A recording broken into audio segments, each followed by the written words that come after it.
What's up, everybody? Welcome back to Perhaps. Yes, I said back. We're back. We're consistent now, people. At least 2 weeks worth of consistency. And I'm excited. I'm proud of myself because it's been hard to be consistent for a long time now. And I'm proud of y'all for coming back and joining me. And today, before we get into anything, I want to let y'all know what we plan on talking about. We're going to talk a bit about this new podcast and some of the responses to it. I want to talk about the LA wildfires for sure. And I want to talk about the TikTok ban. And we'll see what else comes up from that. And so stay tuned in. Let's do this, people. I don't have a theme song.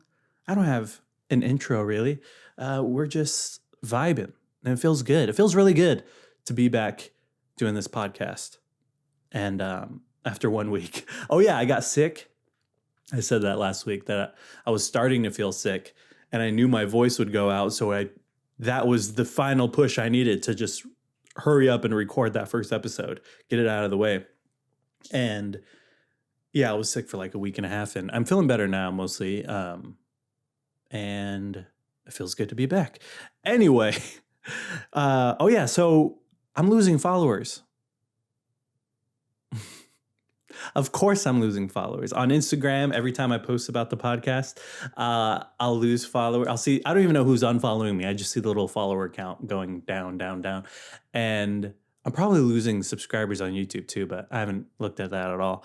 But I knew this would happen because we're in the middle of a big transition. I want y'all to realize y'all are here in a very special moment of my life. This is a huge transition for me. I'm broadening the format with this podcast, but I'm also broadening the type of things I want to talk about and the way I talk about things. And I've been thinking about this for several months, this podcast, but I've been thinking of wanting to shift my approach to everything for years. And so y'all are here, and I see this vision of what this podcast can be. And I know more and more people will come along in the future, well after I've been doing this podcast. Or even like well after the next book comes out. And y'all here can say you were here at the beginning. Even say that you were here before the podcast. You were part of the other eras, the previous chapters. You were here when I was barely posting anything for a couple of years and y'all stuck around and you encouraged me.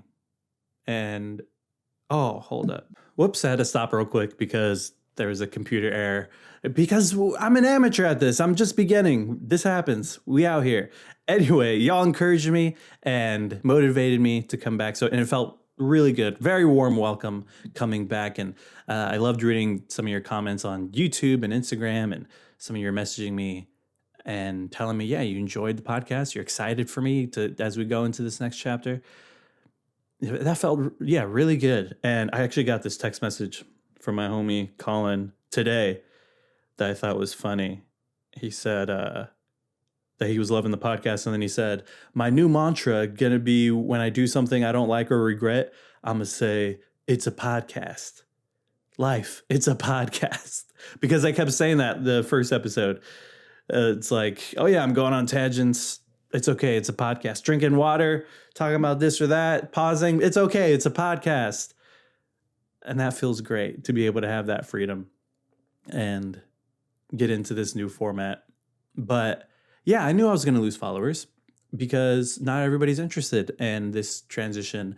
And also I made this little video talking about how I'm losing followers and on Instagram. And I said, this reminds me, like there's something I've been wanting to explain to some of my creative friends out there that people unfollow for all kinds of reasons. Like it's a good thing. And most of those reasons have nothing to do with you. Like, first of all, people accidentally follow you all the time. And they see something you post and they're like, oh, oops, I didn't mean to follow this account, unfollow. And yeah, sometimes people who decide they don't like you anymore, but if they stuck around, they would have just stayed hating on you from their account, or they just would have scrolled past everything you post, ignoring you. which could be bad for the algorithm. That's a whole other conversation that's really annoying. But it's like you don't want those people sticking around, and the people who do stick around, the people who actually do care, and yeah, it's. Oh yeah, and then I think I lost like 15 followers after that, because people were like, "Oh, I've been wanting to unfollow Damon for a while. I just felt bad, but he's cool with it. Cool, unfollow." But yeah, it's fine. It's totally great. New chapter, new project, new format, new year, new me. Perhaps. Also, I love the name Perhaps. I love hearing y'all say perhaps and making y'all's little jokes. Perhaps I'll be listening to your podcast, Damon.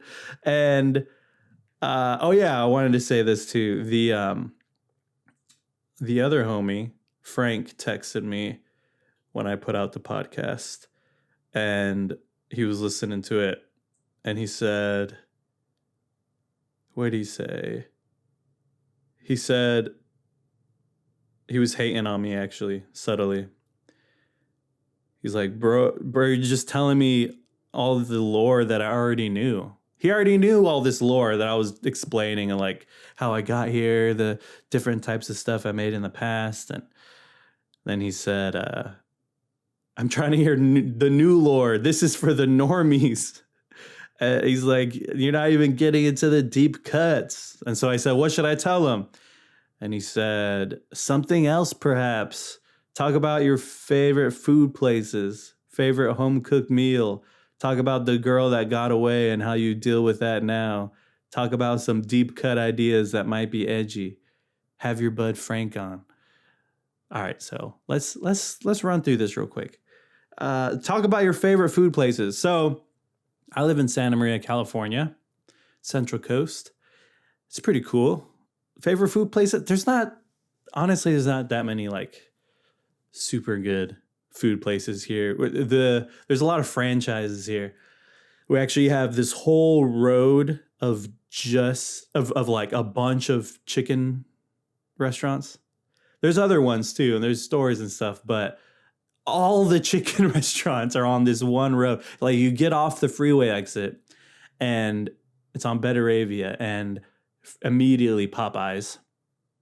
Then you keep going and you're going to hit Buffalo Wild Wings, Wingstop, El Pollo Loco, Chick-fil-A, Dave's Hot Chicken, Raising Cane's, and then KFC at the end. I might have missed one or two, but we call it the chicken strip. That's our tourist attraction right there. Besides our strawberry fields and our good tri-tip barbecue and our courthouse, which has had some interesting things happen there. Somebody tried to bomb it recently. Someone went into the entrance where they like check you, and then he threw a backpack with some homemade bombs in there and it exploded. It didn't hurt anybody though. But he was there because I don't want to talk about that actually. No, I'll say it real quick. I was like, in my head, I'm thinking like, we have this outline here. Why am I talking about the guy who bombed the courthouse? No, he was there because he had illegal gun possession and he was mad. And he's like, screw it. Let me bomb the courthouse, which is wild. Also, that's where Michael Jackson had his trial back in 2005.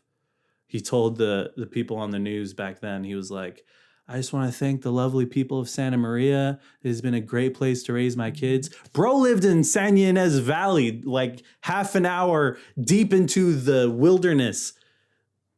Not even in Santa Maria. He did not raise his kids in Santa Maria. That was just the courthouse that he went to and had his whole trial. And when I was a little kid, my parents drove by his lawyer one time. We were in the car going to church. In the car next to us, my dad was like, oh, that's Michael Jackson's lawyer. But anyway, I'm trying to name our claims to fame. That and the chicken strip, my friends. But besides that, I'm just saying the chicken strip is the easy place to go. But La Picosita, which is way more downtown, that's the spot. Me and Frank have gone there together multiple times.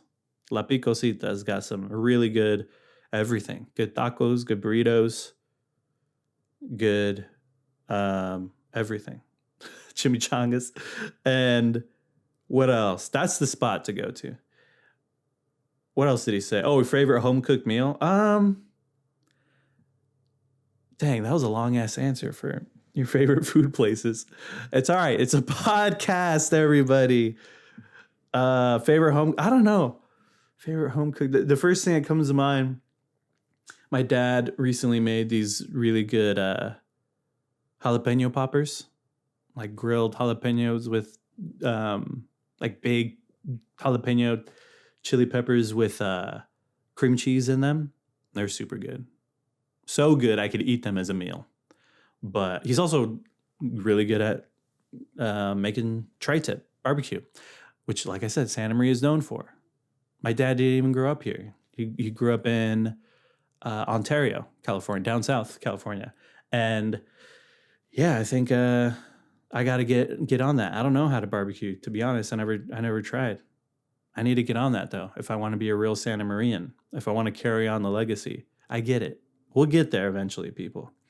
What else? Oh, talk about the girl that got away and how you deal with that now. That's for the book, my friend. Spoiler alert. Big spoiler. We can't do spoilers for the book yet. It's too far out from when this book is actually going to come out. I'm still deep in the middle of writing it. So, and that's in the book. It may sound like I'm joking, but I'm serious. Sort of. That's in the book. There's a lot in the book, actually. It's a very, very personal book, which is partly why it's taken so long for me to write this thing. Because writing about all this personal stuff, so many emotions have come up that I didn't expect. So, no spoilers, my friend. You'll have to wait on that one. Talk about some deep cut ideas that might be edgy. We have to let that come up organically. I don't like the whole culture of let me drop a spicy take just for rage bait. No, we're good. We'll see. Have your bud Frank on. And then he proceeded to tell me that he wants to come on the podcast to do a food review episode, maybe a mukbang, ASMR mukbang co-host. What do y'all think about that? I told him no. I told him no guests.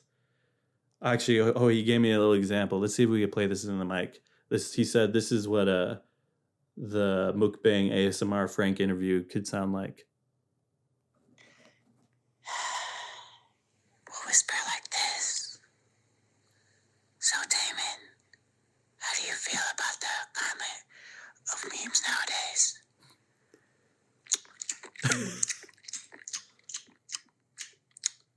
Oh, well, my name's Damon, and I think memes are really nice. What do you think about the current state of memes nowadays? Let me know if y'all want that episode. I told him no guests. No guests! My agent is already trying to filter out the hundreds of requests we're getting to come on the podcast. No, just kidding. But no guests for as long as possible. Because, like I said, it's a creative choice for me to just be solo on this podcast. And I want to explore it as much as I can. And yeah, I should never say never. There might be one day when it makes sense. But for now, I'm just saying no to everybody. It's easier that way. And then we'll see what happens. Let me know if you want if you want that episode. Let's keep going. Yeah, let me just wrap that all up by saying thank you again for listening to this podcast and being here at the beginning and encouraging me, motivating me to keep going. And I plan on keep it on doing this every week. The plan right now is to release episodes each Friday. So happy Friday. Now, let's move on. we got to talk about LA. LA is about almost 3 hour drive south of me. My family grew up in, like, my parents and their siblings and cousins, a lot of them grew up in Inland Empire, San Bernardino County, which is even more south. And it's wild because, like, over time, almost all of them all moved to Santa Maria, starting when, like, right before I was born, my parents moved over here. And so there's always been that connection down south. And there's no family close to the fires right now, but and then it's like, it's sad to see this city that I've visited many times. And I know some friends who are over there who are safe. And the whole thing is just extremely, extremely, extremely sad. And as of Tuesday, at least 24 people have lost their lives. Hundreds of thousands of people have been forced to evacuate. And 30,000 acres of land has been burned. And over 1,000 structures have burned down. And some people are thinking, oh, this is just like a bunch of rich people.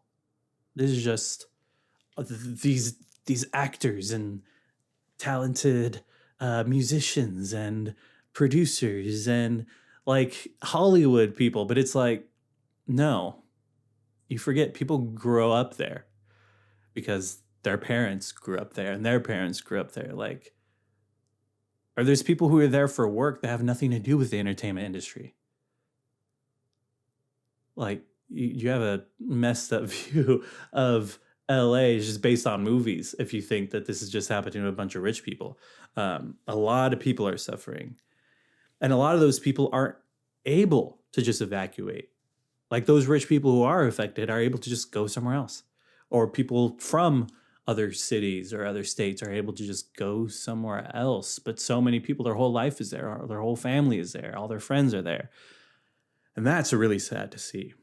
And a lot of people are sticking around to be of any service that they can to their people, which is inspiring to see. Like, people are making donations to these mutual aid networks, which is helping. But these, like, larger donations to these larger charities, a lot of that money will be used in the future recovery period. But right now, we're still in the middle of it. And it's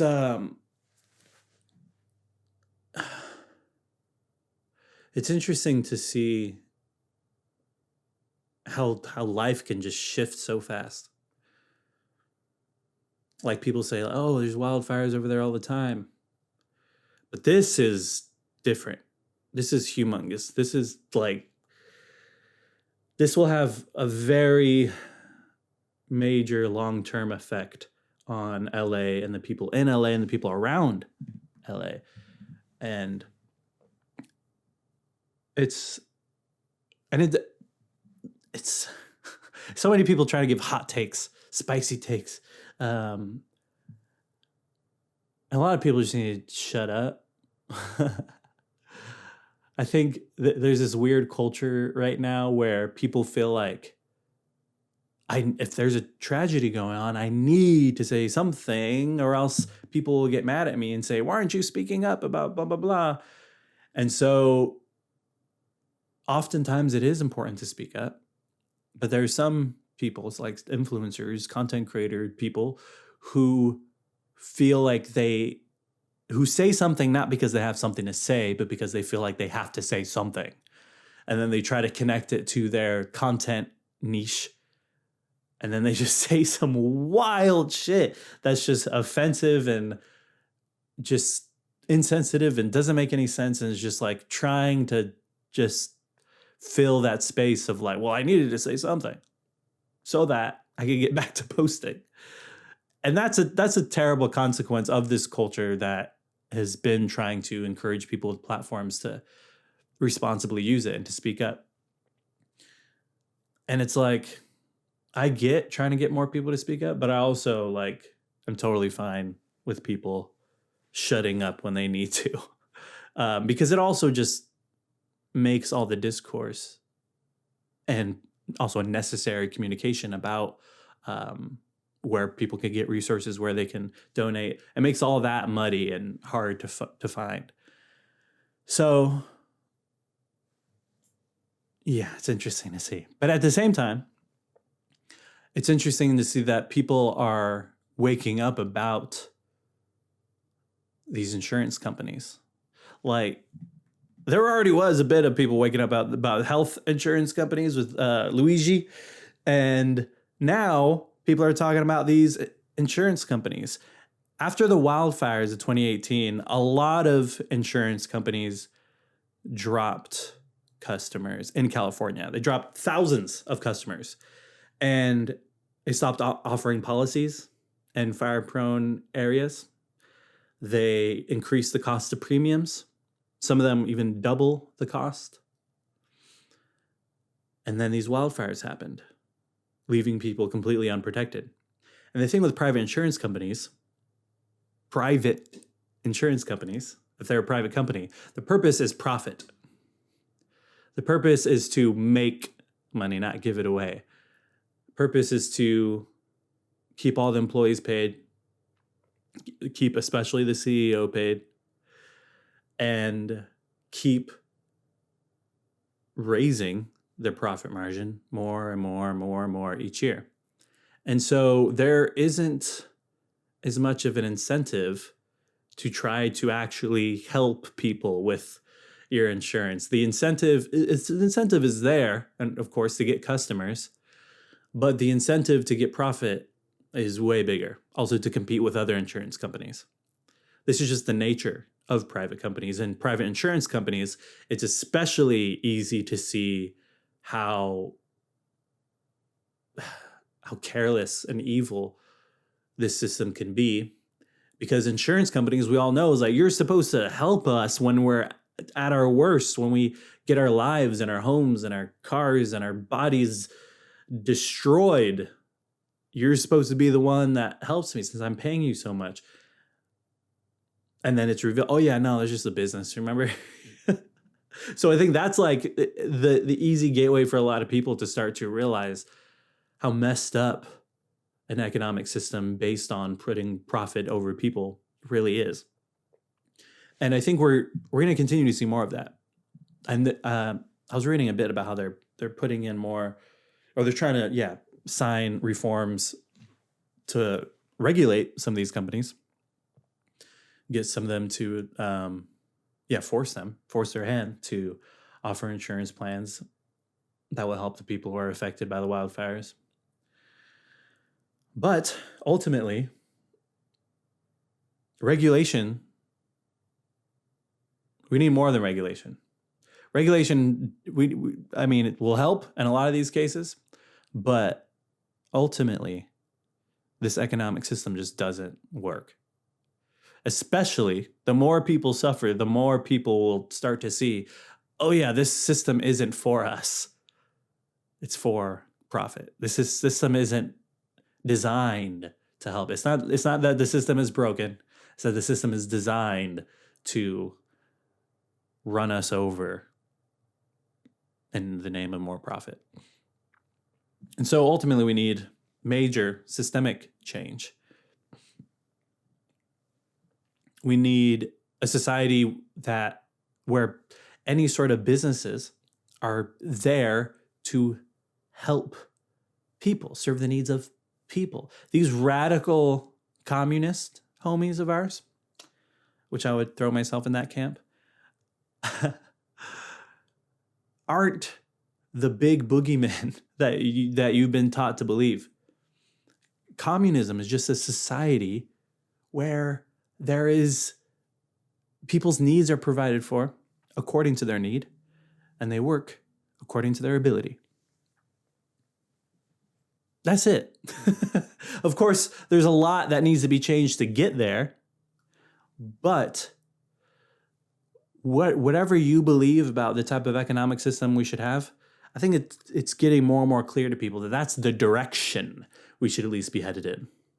Whether y'all want full communism, socialism, social democracy, whatever, we desperately need a change if we as a species want to survive, if we want the planet to survive. There needs to be a major shift in the direction of companies and organizations, states that help people over profit. And so that's all. I'm not saying all this to say like, and this is my LA wildfire hot take. Not at all. Not at all. Not at all.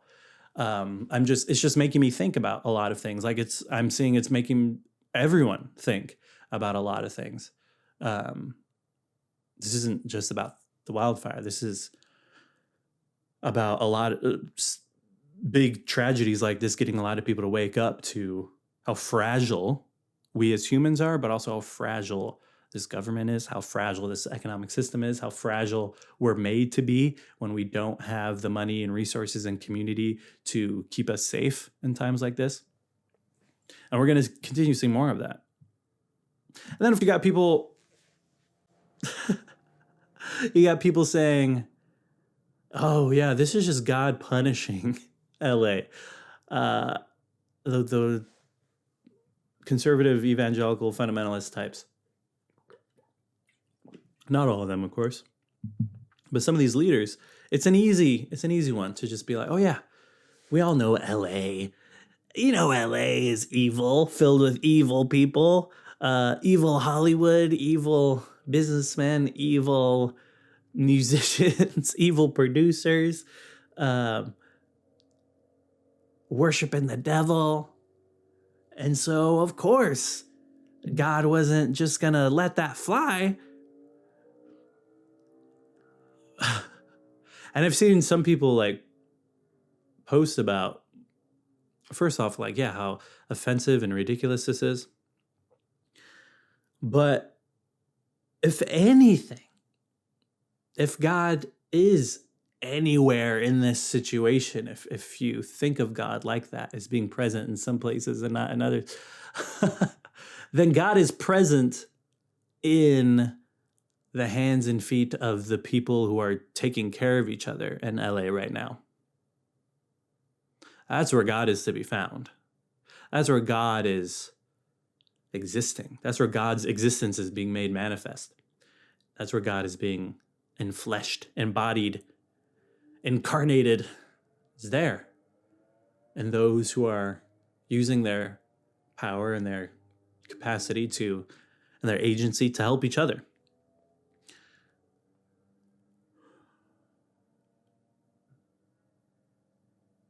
And people point,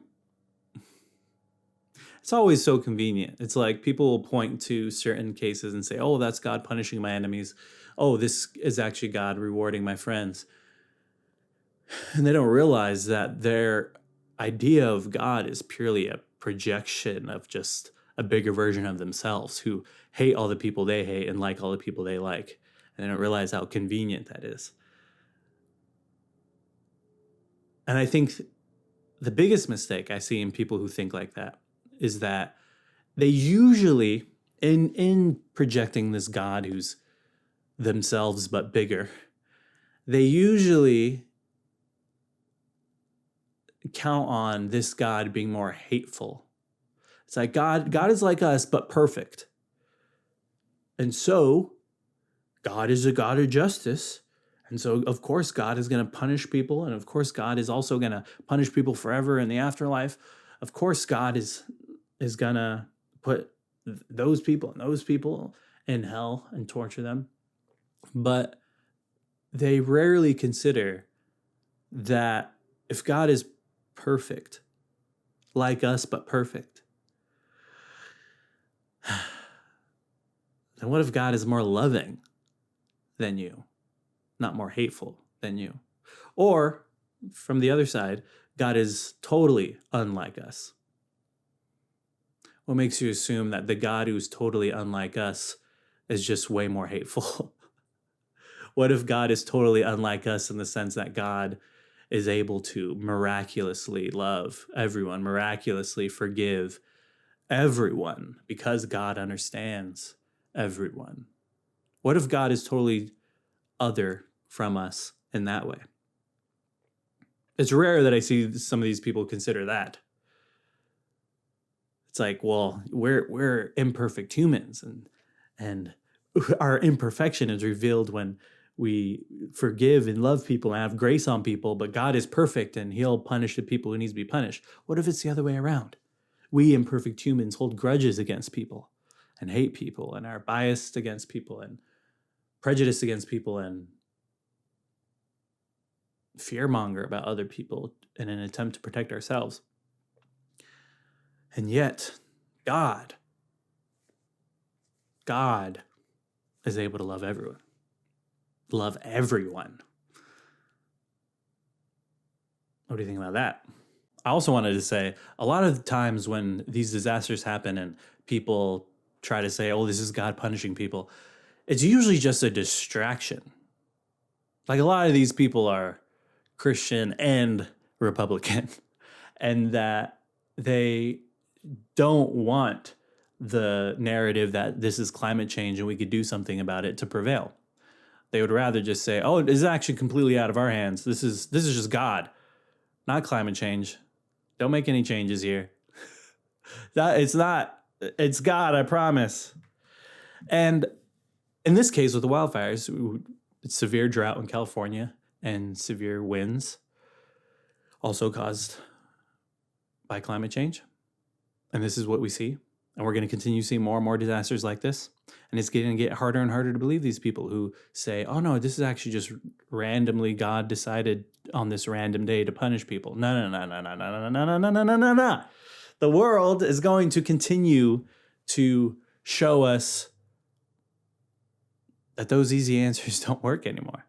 And climate change isn't an easy answer. Climate change is a difficult answer because it's going to require a lot of different changes, systemic changes, communal changes, in order to save this planet.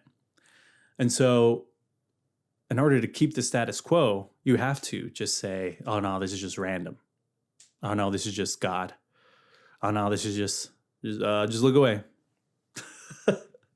And so, yeah, we're going to continue seeing things like this happen again. We're going to continue seeing people wake up to the ways that things need to radically change. And we're going to keep talking about it. And we're going to be part of that change, each of us, as we witness this world around us change. Next thing I want to talk about, though, is the TikTok ban. I'm looking to the side, by the way, at my little outline here. TikTok is going away in a few days. Apparently, the United States is going to ban TikTok off our phones. And I mean, in reality, the TikTok ban isn't to save us from Chinese spies. It's to get rid of competition. Social media competition.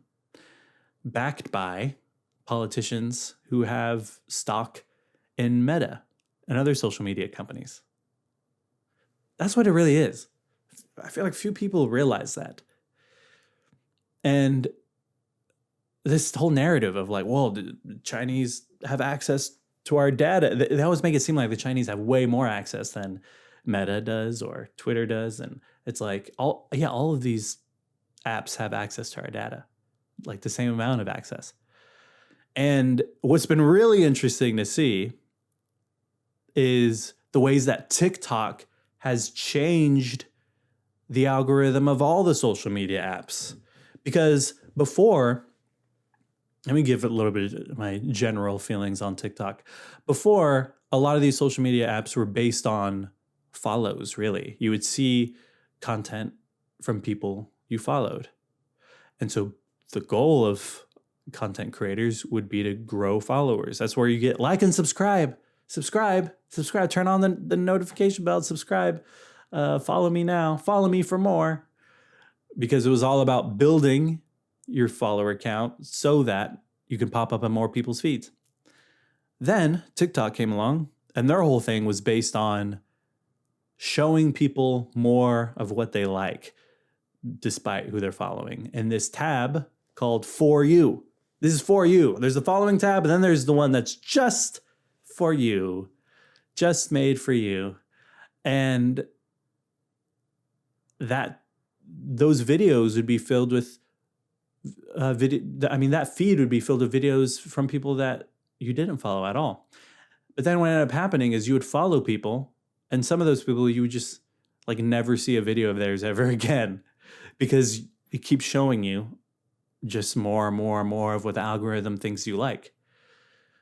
So if you're 1 week just got really into fishing videos, and then you also found this person who talks about pop music, and then you follow them because you like the video, the algorithm is just going to keep giving you fishing videos because you've already communicated to the algorithm that those are the videos you keep watching and engaging with.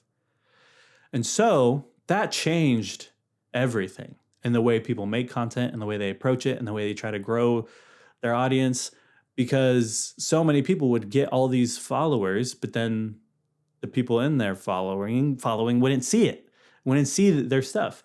And so things became so much more clickbaity, so much more like engagement bait, rage bait, formulaic.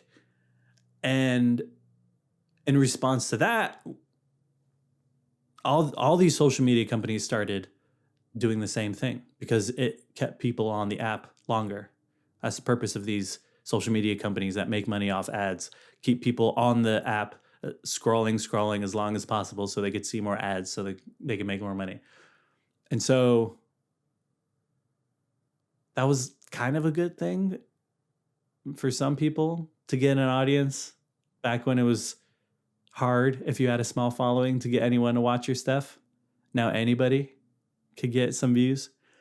But it also made it harder on everybody because it's saturation. It's oversaturation. And in oversaturation, you get chances randomly to get your stuff seen, and most of the time, nobody looks at your stuff. But anyway,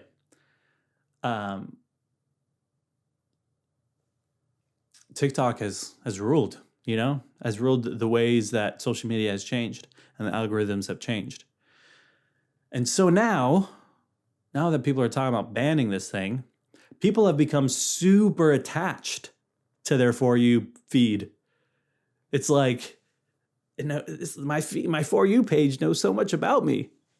And a lot of people are making jokes, like being sad about TikTok being banned and like doing these little movie edits of like a video clip of people like being pulled apart and crying and sad and saying like, me losing my Chinese spy when TikTok gets banned. My Chinese spy who perfected my For You page is now being ripped away from me. I'm so sad. And now this is some news. A lot of people are going on an actual Chinese app, TikTok-like app called Little Red Book, in reference to Mao Zedong's Little Red Book, the communist leader, and or they also call it Red Note, and it's like literally a Chinese app. It's like, this isn't just.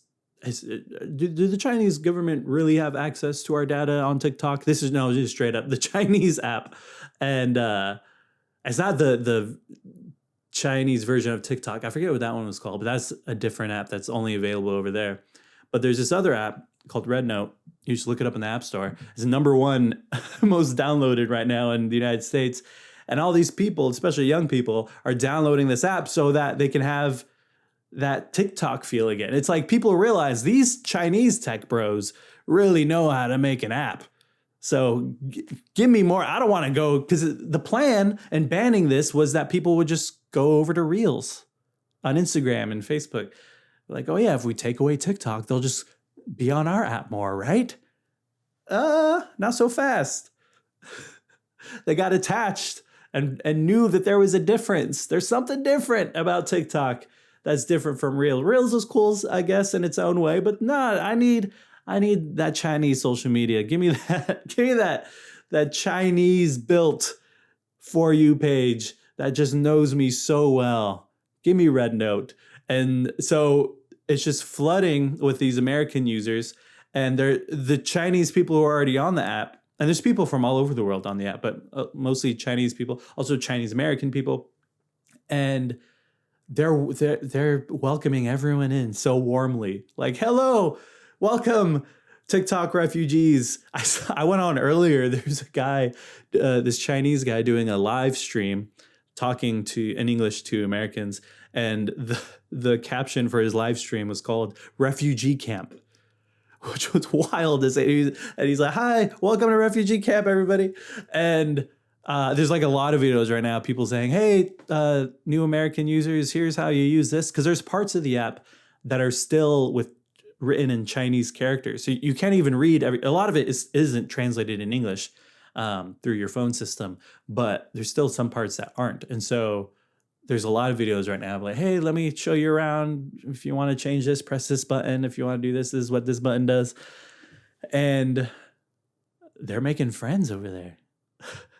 I'm seeing a lot of people post these memes about how funny it is, how people are becoming such fast friends. And people are also posting these movie edits of characters like seeing each other again and embracing each other and crying and saying like, reuniting with my Chinese spy on Red Note. I'm so happy. Welcome back. I'm so happy to see you again. And it's so funny, like the irony of it, of like mostly kids just like joking, making a big joke about this whole Chinese spy thing. But what's really cool is that they are seeing people from China as, oh yeah, they're just the Chinese homies. Because the United States has done so much work to do like more Red Scare propaganda again with China, especially right now, and turn them and Chinese people into this big, scary other. They did it with the Soviet Union. They did it with Iraq and other Middle Eastern countries and Muslim countries. And now they've been doing it with China. Big, scary China spying on us. Chinese people who are different from us, so different from us, so different from us and their evil, tyrannical Chinese government. But it's like, first off, people are realizing some of the problems that are here and over there are the same. Some issues like with transportation, some issues with homelessness, and also with government censorship. The United States also censors and also just like demonizes different political views. Of course, the United States does that. And then I saw someone say that it's cool to see that Americans are realizing that we have more in common with average Chinese workers than with the average American billionaire. And that's huge.